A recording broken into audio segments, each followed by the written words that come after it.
They can say that Star Trek Discovery is number one in streaming, and we have no way of knowing. We get Samba TV, we have some kind of indirect ways of getting at it. But the thing about the gaming industry is when gamers do not like the game, they are fracked, folks. They are fracked. If no one wants to play Suicide Justice, Kill the Justice League, they're not making money. Because what's happened is they have become infested with all of this DEI, this covert DEI that has replaced talent. And what they're producing is bland, boring games. These games fail. Like Starfield, I think is a great example of a quiet disaster. Because Starfield, everything looked gray, bland, boring. There's no central story. The space combat was ungodly awful. I mean, it's like, hey, would you like to fly a brick in space that can barely maneuver while 10 pirates attack you in the tutorial? I died 15 times in the tutorial.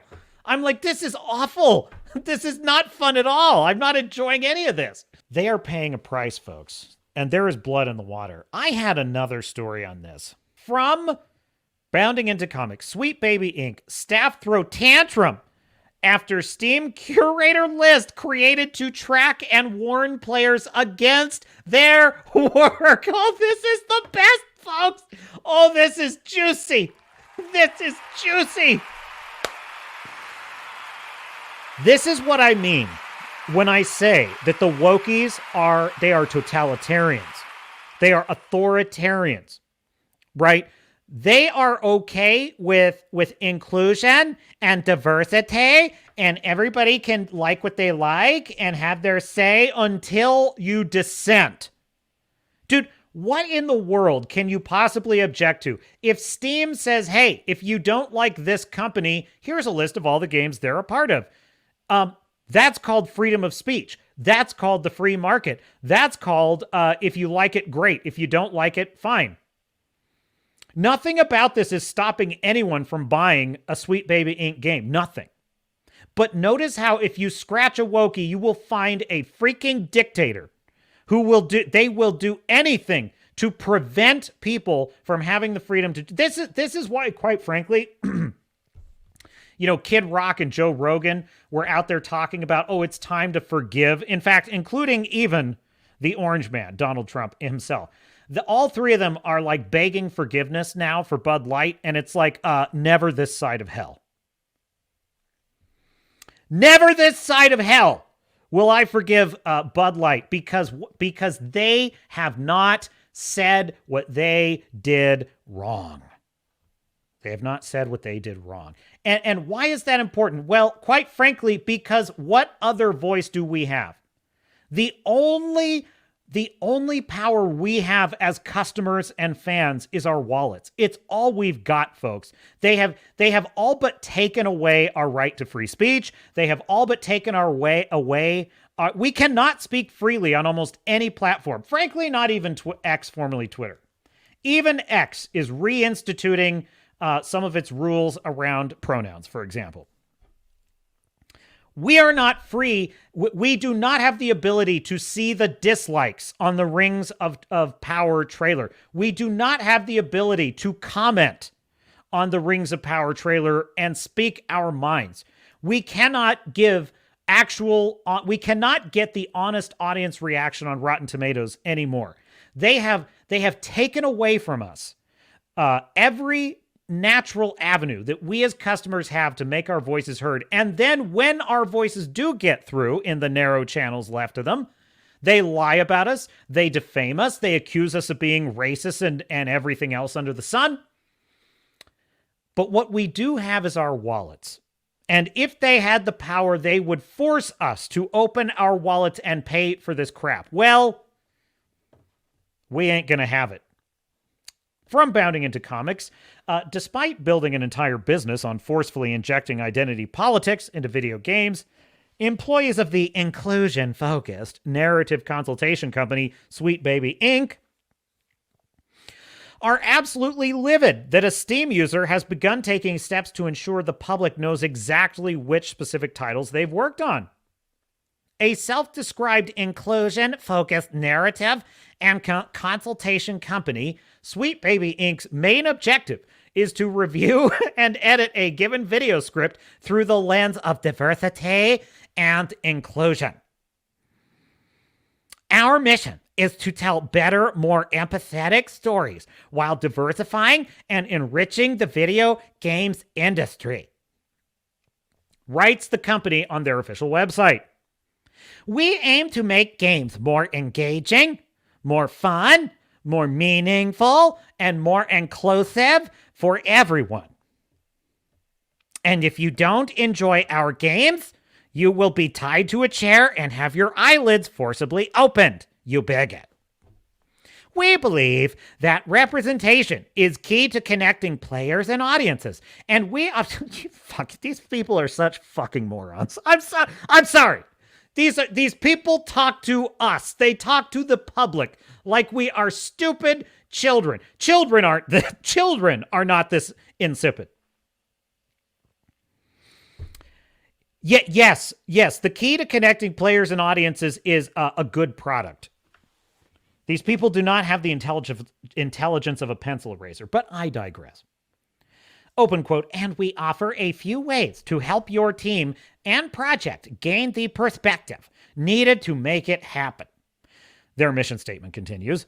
We're part of an inclusive and knowledgeable community of diverse, not white, not straight consultants, able to offer a wide range of cultural and sensitivity topics. We are here to tell you about how bad you are, is what they mean. Our approach leads with the creation of joy in marginalized players and seeks to be additive rather than strictly corrective. Oh my God. Can you imagine bending the knee to these fucking wackos? These wackos! Never! We will never surrender to you, you sick totalitarian freaks! We will never bend the knee to you sickos! Never! It's like, listen to how they speak to people. We're not saying that we will be strictly corrective. Strictly corrective? Who the fuck do you people think you are? I'm dead serious about this. You know, this Sweet Baby Inc. Who the fuck do you people think you are to talk to us this way? Strictly corrective. Who do you think you're correcting? Stop, Fury, get your flamethrower, sir. You ain't correcting me. You better not get that twisted. You had better not get that twisted. You wackos. You absolute wackos. Decorum here. Decorum. Most notably, Sweet Baby Inc. have provided sensitivity reading for Alan Wake 2 and Goodbye Volcano High, a narrative and character consultation with a focus on representation. So let's get to the lead of this article, shall we? Oh, Skull and Bones. That's the one I'm trying to think of. Skull and Bones. Turning into a total dumpster fire. So glad I didn't buy it. I knew that was going to be a stinker. I just knew it. I just knew it was.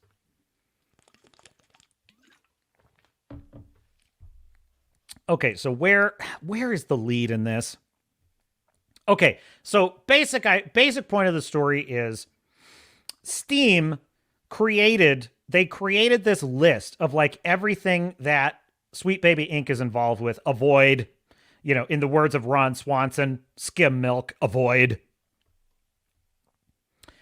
And let's get to the reaction, shall we?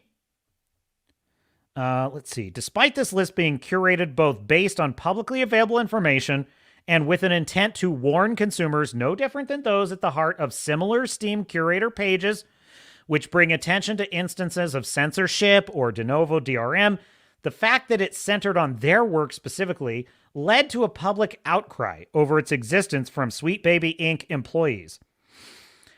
The first was consultant Maya Felix Kramer, who voiced her objection to the page amidst a Twitter thread decrying the recent speculation that audiences' rejection of DEI initiatives have played some part in the ongoing wave of video game industry layoffs. Quote, I get to see a lot of tweets somehow blaming diversity as the reason for layoffs, genuinely as if the economy was doing really great. And capitalism, ew, gross, simply worked before Miles Morales was Spider-Man. They don't recognize Miles as Spider-Man because he's not. Listen to me, Maya Felix Kramer. Peter Parker is Spider-Man. Miles Morales is Miles Morales. Miles Morales is a tokenized knockoff character that can never sell unless Peter Parker is part of it. So anyway, that's what Kramer had to say. Who, as an employee, basically, she's, which notably once served infamous feminist gaming critic Anita Sarkeesian. The weirdest part is when I see these takes from developers or people who have dev bios, at least, I don't know, it seems wild that a dev would see thousands of layoffs and blame not the industry giants, but instead a 15-person narrative company founded by a black woman. Oh my God. These racist wackos, these racist, disgusting, morally bankrupt people. I have no time for them. We have every right to warn the world that you are involved with these games. They suck. No one wants to buy them. That is capitalism working. It's you that cannot accept that capitalism works. It's like you can't. Yes. So is there anything else I want to read from this blue hair land whale? I don't know. The other part of this is it doesn't matter if you tell them the truth. They think DEI just steps in and changes whole games. That creators are forced by some unseen hand, the government, BlackRock, I guess, as well as just POC in general, to make games more inclusive? Question. Because those things are all connected. No, we're not saying that BlackRock is literally telling you. I'm perfectly capable, Felix at home. I'm perfectly capable of believing that you are independently a whack job. I'm capable of that. I understand that you are a wacko who believes in the sick, woke worldview that sees all human beings as race and gender. And you believe in bizarre ideas like segregated college dorms and stupid shit like that. Yes, I can believe that you independently of BlackRock can believe all that crap. But here you are saying that, like, oh, it's not as if we force things by an unseen hand. Your own company says we are not strictly corrective, implying that you are corrective. That's what corrective means.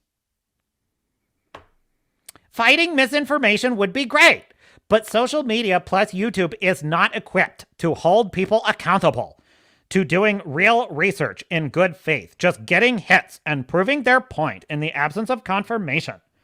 It's wild out there. Nothing has changed. Nothing. Well, I disagree. I think EA is firing 5% of their staff, so I think something is changing, which is you are woke and you're going broke. Ha! And that's all I have to say about that.